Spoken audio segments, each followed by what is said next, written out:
Hey, Enomaniacs! Welcome back to your ultimate hangout for epic show breakdowns, theories, and deep dives. Riddle me this. What happens when you find a shaved-headed girl with superpowers, a missing boy stuck in a shadowy dimension, and a bloodthirsty monster lurking by the pool? That's right, it's Stranger Things. If you thought Episode 1 was wild, buckle up. This one's where things get serious. Secrets, suspense, and oh yeah, RIP Barb. Let's break it all down. Today, we're talking about Stranger Things Season 1, Episode 2, The Weirdo on Maple Street. Get ready for twists, monsters, and a whole lot of suspense. Let's dive in. So we pick up where we left off in Episode 1. The boys, Mike, Lucas, and Dustin, bring 11 to Mike's house. Poor Elle has no idea what's happening, but she ends up crashing in the basement like a secret guest. While Dustin and Lucas think she's trouble and just a distraction from finding Will, Mike isn't convinced. He's determined to help her.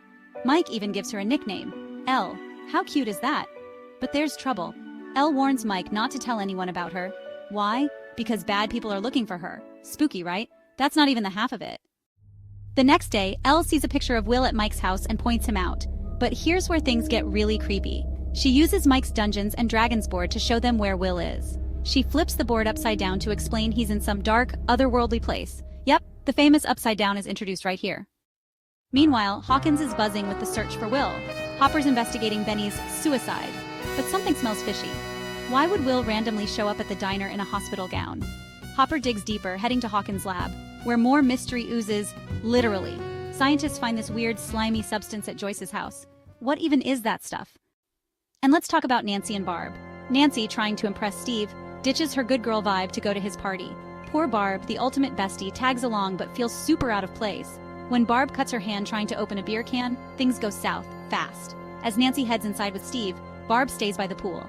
That's when it happens. The pool lights flicker and we hear this low growling sound.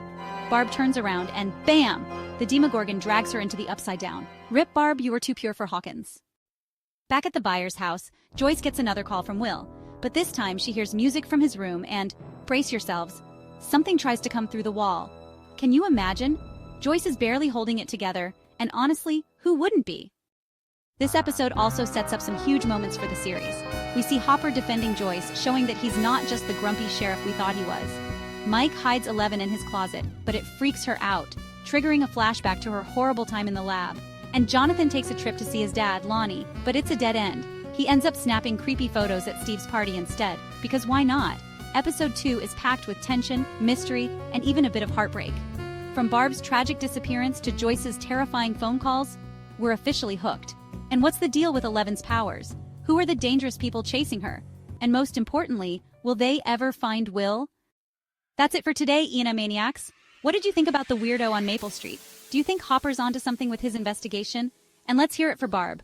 Gone but not forgotten.